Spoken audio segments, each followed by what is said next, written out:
kids, Shubhamangalam at Little Scholar. Myself Sukhdeep. I'll be taking up class 10 physics for today, and we need to start with chapter 2. Before we begin chapter 2, we need to complete the textbook objectives. We were done with the study material objectives of chapter 1 reflection. So now just the textbook objectives were left out. So please come to page number 18, 1-8. Okay, I'm reading it out for you and also the answer. If an object is placed at C, C is the center of curvature on the principal axis in front of a concave mirror, the position of the image is. You remember this? If the object is going to be placed at C, then the image is also formed at C, and it is going to be real, inverted, and of the same size. So please mark option C. Okay, the answer is also option C. Second one, we get a diminished image with the concave mirror when the object is placed. When you're going to place the object beyond C, then the image is going to be between F and C and it is going to be diminished. How do I know all this? Just like that? No, right? Because I studied table number. Okay, the table number is not mentioned because I studied the table on page number 17. Okay, so you also need to do that and we understand by this. Also, we have also discussed the ray diagrams for each of those cases. That makes us understand that all of what we are marking right now is actually correct. Second one answer is option D, beyond C. We get a virtual image in the concave mirror when the object is placed between P and F. Which option, class? Option B, between pole and F. Which of the following represents magnification? What was the formula of magnification? M is equal to Hi by H naught is equal to minus V by U. What is Hi? Height of the image. And HO is height of the object. V is the image distance. U is the object distance. Minus V by U is in second one, and the third one has Hi by H naught. So these two relate to magnification. So you need to mark option D, 2 and 3. Okay, fifth one. Ray which seems to be traveling from the focus of a concave mirror, part of the reflected ray of an incident. Okay, for example, if this is the convex mirror and this is the principal axis, this is the focus. Okay, if the ray seems to be traveling like this, as if it is coming from the focus, then the reflected ray is going to be how is it going to be? It is going to be as if it is parallel to the principal axis. Okay, always remember focus and parallel to principal axis are going to go hand in hand. Fifth one, A. Sixth one, size of the image formed by a convex mirror is always diminished. An object is placed at a certain distance on the principal axis of a concave mirror. The image is formed at a distance of 30 centimeters from the mirror. They have given you the image distance over here, class. Find the object distance if the radius of curvature r is equal to 15. If r is equal to 15, then focus is equal to 15 by 2, which is 7.5. If this is the concave mirror and the image is formed at 30 centimeters and the focus is 7.5, okay, and the image is formed at 30 centimeters and the focus is 15 centimeters. So the image is formed at which point over here, class? What do you think? So in question number 7, R is given as 15 centimeters. The relationship between R and focal length is R is equal to 2F. So half of the radius of curvature, half of the radius is going to be a focal length. So focal length is going to be 7.5 centimeters. Where is the image formed? At 30 centimeters. Okay, so if I draw a clearer picture of what is drawn over there, focus is at 7.5 centimeters. Center of curvature is at 15 centimeters because the distance between P and C is nothing but the radius. Okay, they have given you the length of the radius as 15 centimeters. The image is formed beyond C, which is nothing but 30 centimeters. So the image is formed beyond C in which case, class? When the object is kept between F and C. If I place the object between F and C, the image is going to be formed beyond C and it is going to be enlarged. Fine. Now, amongst the options, I need to choose a range which is between F and C, which is between 7.5 and 15 centimeters. I need to choose a measurement which is between 7.5 to 15 centimeters because only if I place my object between F and C, I can get an image beyond C.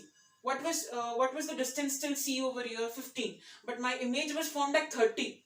This means but my image was formed where? Beyond C. If the image is formed beyond C, where is the object placed? Object is placed between F and C. So between which ranges should it be? It should be between 7.5 to 15. Which range falls between 7.5 to 15? It is 10. Of course, 7.5 itself is focus. If you place anything at the focus, the image is going to be formed at infinity. Yes or no? 15 is the radius of curvature. That is, if you place anything at C, the image will be formed at C only. So it should be formed at 15 itself, but it actually formed at 30. It formed beyond C. So I need to choose a measurement which is between these two ranges. Which measurement is between these two ranges? It is 10. Okay. So option B. Now, all the distances related to spherical mirrors will be measured from the pole of the mirror. The first rule of sign of convention, all distances are measured from the pole. Now, the minimum distance from the real object to a real image. What happens when an object is placed at C class? When an object is placed at C, the image is itself placed at C. So, what is the distance between the object and the image over here? They are at the same point. So distance is 0. So what is the minimum distance between a real object and a real image? If this is the real object, this is my real image, then the distance between them is 0. So ninth one is C, option C. Okay. So now let's move on to the second chapter, which is chemical equations. I'll just clear up the board for you. So the second chapter is chemical equations class. So before knowing what are chemical equations, we need to understand what are physical and chemical changes. So physical changes are changes which happen in size, shape or color, like simple characteristic features. And chemical changes are changes where a new chemical substance is going to be formed. Okay, now physical changes, they are quite temporary in nature, whereas chemical changes are going to be permanent. For example, physical changes, if I take a handkerchief and I fold it into certain parts, if I fold once, twice, thrice, the fourth time, can I get back the original shape of the handkerchief again? Yes, it is a temporary change. I'm just changing the shape by folding it into a certain shape. That's it. Okay, now what about paper boats? If I take an A4 size paper and I make a boat of it, and then I unwrap it, and can I have the paper again? I of course have the paper again. Okay. Also, I can also tell you something else about boiling. Yes or no? If I boil water, it is going to change into water vapor. I cool down that water vapor, that again changes into water. Simple changes. Okay, now the liquid changed into gaseous state. Because of cooling, the gaseous state of water vapor changed into liquid state. So this is change in state, size, shape. Okay, something like this. So now what about salt water? Can I get the salt back? Of course, evaporations. The similar thing happens with sugar water also. Now if you take water and you add some ink to it, okay, and you're just changing the color of water, you're not causing any new substance to be formed over there. Okay, so basically these are all physical changes. Now let's talk about chemical changes. Okay, so chemical changes are something where a new chemical product is going to be formed. There were four type of chemical reactions that we studied in class 9: chemical combustion, chemical decomposition, chemical displacement, chemical double displacement. In chemical combustion, two chemicals or two elements are going to combine to form a compound, like hydrogen and oxygen combining with each other to form water. Yes or no? What is this kind of reaction called as chemical combustion? What do you mean by chemical decomposition, where a compound is going to break up into its reactants, decompose into its reactants, like calcium carbonate. Calcium carbonate on heating, the triangle there represents heating class. If you don't understand it by now, calcium carbonate on heating gives you calcium oxide plus carbon dioxide. Okay, the compound calcium carbonate is decomposing into two of its reactants. There are only two reactants, of course, because calcium oxide and carbon dioxide. Now, what was the other one? It was chemical displacement. Zinc plus hydrochloric acid.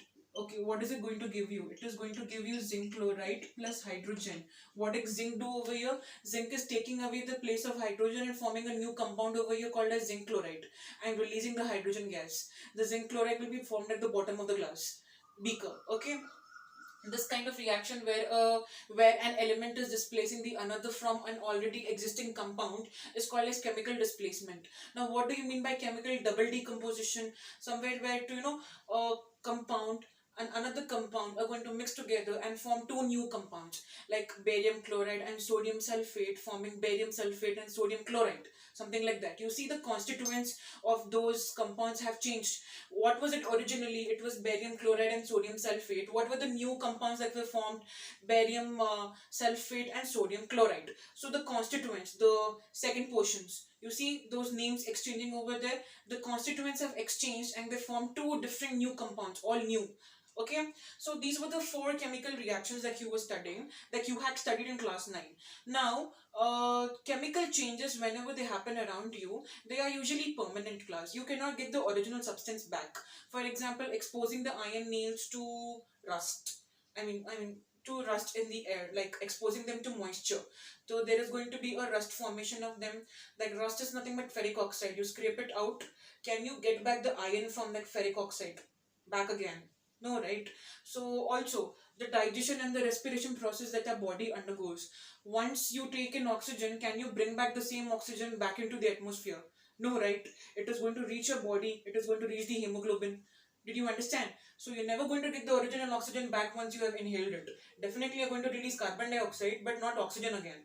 Okay, so now that oxygen that you have inhaled is going to reach your hemoglobin class. Remember this one. That's why it is called as oxyhemoglobin. So that will go on with bio. And also we have burning of crackers. Which kind of chemicals are used to make up crackers? Sulfur, nitrogen, and phosphorus. Let's scrape out nitrogen because it's a deadly one. Let's take only sulfur and phosphorus. The white phosphorus and the red phosphorus present on matchsticks and on firecrackers. That is how the sparkling is happening. That is how, once you burn a cracker, are you going to get the original cracker back that you bought from the market? No, right? It has been bursted. How are you going to get it back? No, definitely. A new compound was formed. Sulfur dioxide. Sulfur got mixed up. Sulfur got combusted because of the presence of oxygen, because of burning it up in the presence of oxygen. Like that. So, what are the other processes that I have been missing over here? Yes, powdered lime added to water. When I add calcium oxide to water, it is going to form calcium hydroxide. So, it turns into what? Quicklime turns into slacked lime, which contains a certain amount of water. It is a new substance all in all. Okay, so ripening of mango. Once the mango fruit has ripened, are you going to get the unripe mango back? No, right? So it is a new substance being formed. Similarly with seeds, if you sow seeds into the ground and they are growing into plants, definitely once they bear fruits and you might get some seeds over there, but are you going to get that original seed that you actually sowed into the soil, because it has been opened up and there is a root and shoot coming out of it. Okay, so you might not get the same seed that you have sowed into the soil. Definitely once the tree starts bearing fruits, you're going to get seeds in those respective fruits over there, which is another aspect to the story over here. But what I actually want to tell you is that before we study about chemical equations, we need to understand what are physical and chemical changes. Physical changes, basically basic changes, changes in size, shape, color, characteristic changes, okay, changes in the appearance. Now they are temporary in nature. Now chemical changes, there might be changes in state, there might be changes in appearance, but they are permanent. Okay, you are not going to get the original substance back in a chemical change. A completely new substance can be formed that you were not even expecting. The solid state might have been converted into some gaseous state and you're not going to get that back. Maybe. That is why it is called as chemical change. It is permanent in nature. So for example, when zinc was displacing hydrochloric acid over here, you had zinc chloride and hydrogen. So it is completely different. Hydrogen has escaped away. Yes or no? There is zinc chloride present in the beaker over there. It is going to be very tough for you to get back the hydrochloric acid again now that you wanted in the reactants. Okay, the left side of this entire reaction is called as reactants and the right side is called as products. This is a chemical reaction that I have written in an equation form using the symbols or the formulae of my elements and compounds.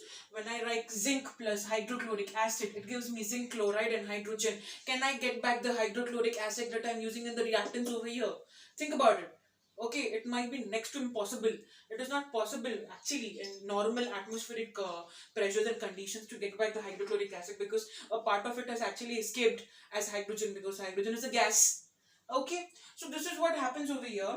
So we are going to learn about chemical changes which are permanent in nature, and then they are going to form a new chemical substance.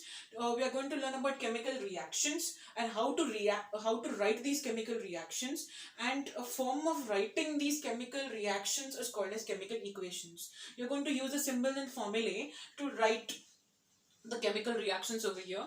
We will also study about few rules, few terminologies, how to balance them, and also some problems as usual. Thank you. So class, I want you to open your textbook to page number 21. We will be discussing these activities and the respective equations along with them. So please open up to page number 21, and I'll start with activity number 1. So it says, it take about 1 gram of quicklime. Quicklime, the chemical name of quicklime is calcium oxide, and the formula for calcium oxide is CaO. Okay. So now take about 1 gram of quicklime in a beaker, add 10 ml of water to this. So what do I need to add along with this? I need to add, of course, plus is the symbol you use for adding, and now you need to add what? Water to it. What is the formula of water? H2O. Okay, so take about 1 gram of quicklime in a beaker, add 10 ml of water to this, touch the beaker with your finger. So what is going to happen? Once you take a beaker and you add calcium oxide and you add some water to it and you touch the beaker, you will feel that the beaker has become a little hot. This means a certain kind of energy has been released. Okay, so now what happens to the beaker? The beaker becomes hot. Let's see why. Now what do you notice? You notice that the beaker is hot. The reason is that the calcium oxide reacts with water with the liberation of heat energy. Please underline liberation of heat energy. Okay, so now calcium oxide, when it reacted with water, it released a certain amount of it released a certain amount of energy, which caused the beaker to turn into a hotter one, which caused the beaker to become hot. So liberation of energy, the reactions which are going to liberate energy are called as exothermic reactions. Do you understand? Similarly, the chemical reactions which are going to absorb energy are called as endothermic reactions. Okay. What could be examples of exothermic reactions? Burning a firecracker, yes or no? Once you burn the firecracker, there is so much amount of energy being released. That is one simple example of exothermic reactions. This one, quicklime plus water, releasing energy. You just noticed it. They themselves told you that the beaker is going to become hot. Now, so what does it prove? That it is an exothermic reaction. What do you think could be an example of endothermic reaction? The ice absorbing the heat and turning into water, yes or no? So anything that is going to absorb heat is going to become what? It is going to be an endothermic reaction. Okay, try to Google or try to find out few more examples where you can deal with endothermic reactions as well. Try to find out about nitrogen, whether it is undergoing a kind of endothermic or not. That's just a hint. So now the reason is that the calcium oxide reacts with water with the liberation of heat energy. Calcium oxide dissolves in water, producing a colorless solution. So once I mix up calcium oxide and water in this beaker, it is going to give me a colorless solution. It is going to liberate energy. Two things noted down, two features noted down. Now let's see. Where is it? Test the nature of the solution with the litmus papers. What is the nature? Let's see. Okay, so calcium oxide plus water is going to give me calcium hydroxide. Okay, calcium oxide is called as quicklime. H2O is nothing but water, and calcium hydroxide is liquid lime. Okay, now we have studied in class 7 all the hydroxides are basic in nature. Yes or no? You remember the magnesium ribbon experiment that you burn and you get white ash. That white ash will be then dissolved in water and gives you what? Magnesium hydroxide. When you test these hydroxides with the red litmus paper, they are going to turn the red litmus paper into blue color. Anything that turns red litmus paper into blue color is said to be basic in nature. So calcium hydroxide, you can test it with the red litmus paper and it is going to turn red litmus into blue color, thus proving that calcium hydroxide is basic in nature. Please enter it in your mind, all hydroxides that you're going to come across from now onwards or before this also, whatever hydroxides you have studied about, all of them were basic in nature. What do you mean by basic? What are the characteristics of a basic substance? They are soapy to touch, soapy to feel and touch, yes or no?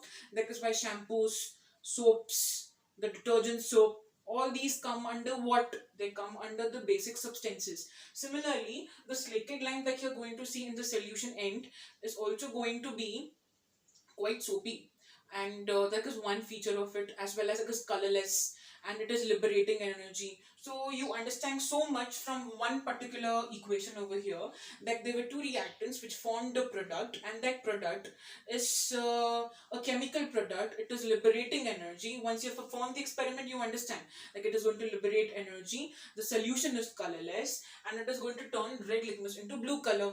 Okay, let's move on to the next experiment. Fine. So please note down this equation on your activity number 1. It will really help you. So what is the nature of the solution? A red litmus paper turns blue when dipped in the above solution. They are agreeing to us.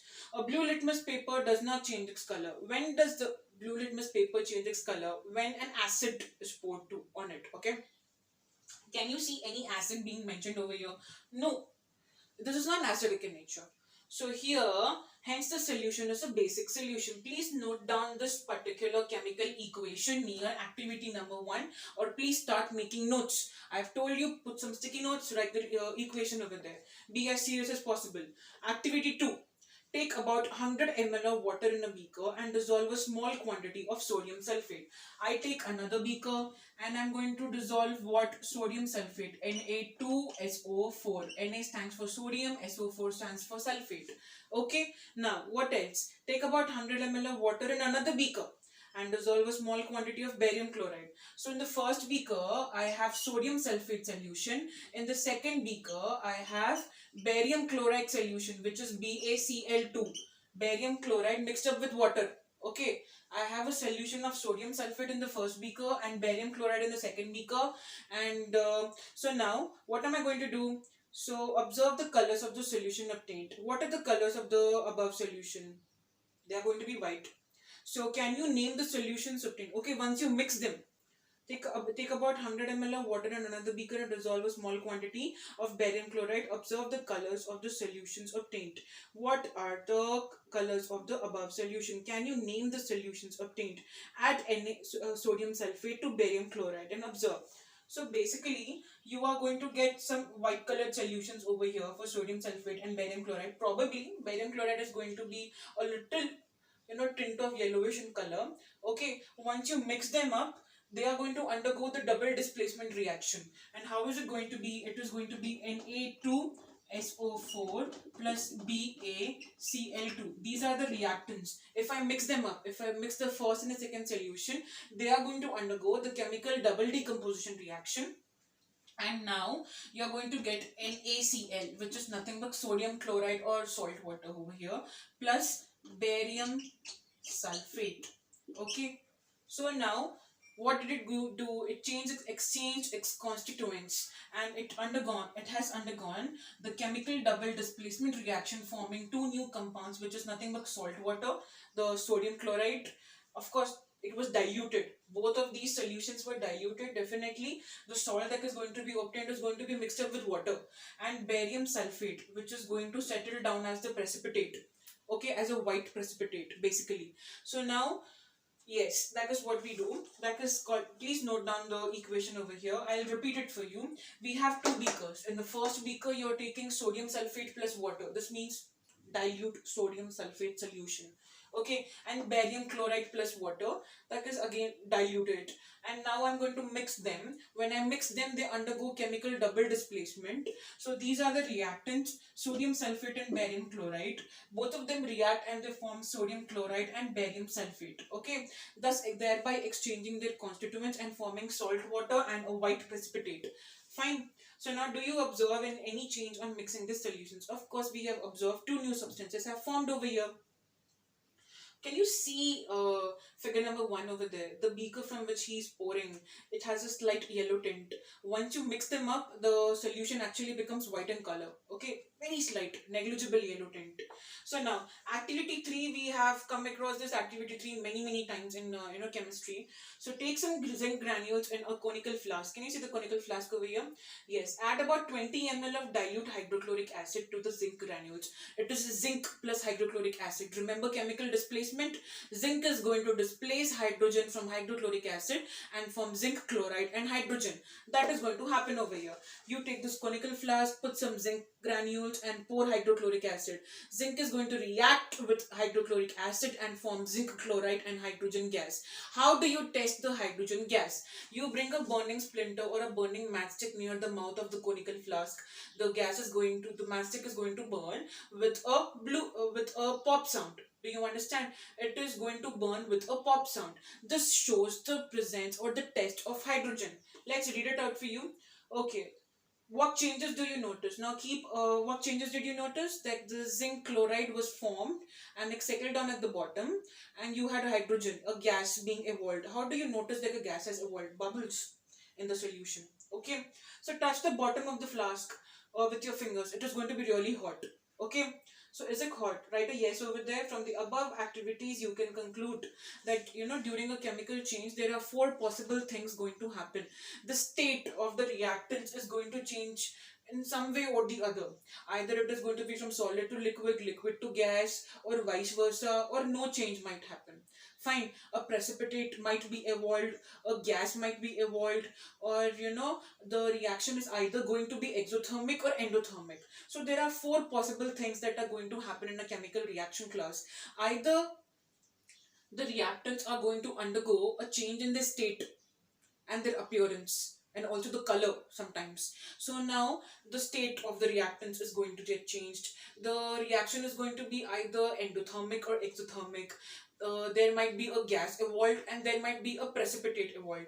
Precipitate is like a residual formation at the end of the flask. Gas evolved, you can definitely see a gas moving out. So in this particular one, the zinc plus hydrochloric acid one, let me clear it for you so that I can write the equation.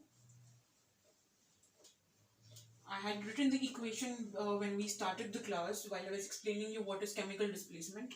I'll write it again so that there is no more harm. So zinc plus hydrochloric acid gives you zinc chloride plus hydrogen.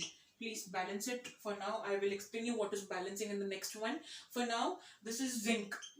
Zn stands for zinc, and this is hydrochloric acid, and this is zinc chloride,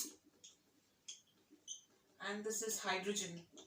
For hydrogen, I might show an upward arrow over here because it is signifying, it is denoting gas. So what were the 4 things that we understood over here? That after a chemical reaction, it is either going to be endothermic or exothermic. This means it is going to liberate heat or absorb heat, and there might be a gas evolved. There might be a precipitate. Remember barium sulfate activity number 2, there was a white precipitate formed. I'm sorry, and a white precipitate is going to be denoted with the help of a downward arrow, which we will learn further. And there is going to be change in the state. That is, the change of the state of the reactants might change into something else, like solid to liquid, liquid to gas, and vice versa. To understand this further, you can turn to page number 22, and you can see the first 4 points that I have discussed over here. The original substances lose their characteristic properties. Hence, there may be products with different physical states and colors. That is what we are discussing in a chemical reaction. There is a possibility that the states and colors of the original reactants are going to change in their products. Next one, chemical changes may be endothermic, exothermic. Exothermic, something that releases heat. Endothermic, something that absorbs heat. They form an insoluble substance. The residual part that is going to, settle down at the bottom of the beaker or the flask is called as precipitate. For example, the activity number 2, gas may be evolved. Can you see hydrogen being evolved over here? And how do we test hydrogen? If I bring a burning splinter or a burning, matchstick near the mouth of the flask where the gas has been evolved, the matchstick is going to burn with a pop sound. Okay, we are going to have test for all of the gases. We might have learned that test of carbon dioxide. Whenever carbon dioxide is passed through lime water is going to turn into milky white. How to test whether it is sulfur gas? The sulfur gas is going to have a pungent smell. Oxygen gas, the matchstick is burning much more brightly in the presence of oxygen. You get that combustion can happen only in the presence of oxygen. So there are going to be furthermore tests. Further, we are going to study how to balance equations, how to write equations, what are the rules to be followed. So for now, I would like you to read till page number 22. Yes, it is page number 20, 21 and 22. That is your Sakshi for now. I'll write it over here. I will read it out because if you might not be able to see it. So page 20 to 22 done, and homework is read, same as classwork. That is, I want you to read from page number 20, 21 and 22. Word by word, line by line, underline something that you have not understood. Try to understand. There might be something in the video that might help you to understand all those details. Of course, everything, as much as I know, it has been covered, and maybe more than that is covered. And also remember, you need to understand that other than the ice water thing, there are more endothermic reactions also. I would like you to search. I gave a hint about nitrogen. Try to understand it. We will discuss about that in the next class, why I was talking about high nitrogen and all. So for now, it is this. That's all. Thank you.